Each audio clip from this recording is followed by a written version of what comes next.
யார் தேர்வில் வெற்றி பெறுறீங்களோ அவர்களுடைய பெற்றோர்கள் ஒரு பெருமைக்கு அவங்கள ஆட்படுத்திக்குவாங்க.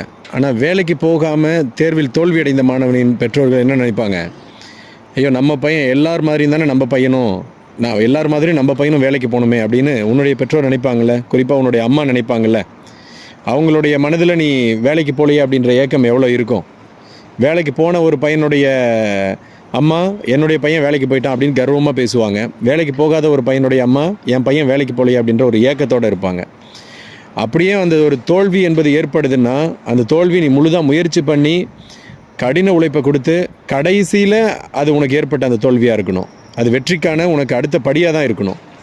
முயற்சி செய்யாமல் ஐயோ நம்ம இன்னும் நல்லா படிச்சிருந்தோம்னா வேலைக்கு போயிருக்கலாமே, நம்ம சரியாக முயற்சி பண்ணலையே அப்படின்ற நிலைக்கு நீயும், நம்ம பையன்லாம் திறமைசாலி இல்லையா, நம்ம பையன் சரியாக படிக்க மாட்டானா, நம்ம பையன்லாம் வேலைக்கு போக மாட்டானா, போக முடியாதா அப்படின்ற எண்ணத்தை உன்னுடைய பெற்றோருக்கும் நீ கொடுத்துடக்கூடாது. சரியா? தயாராகு.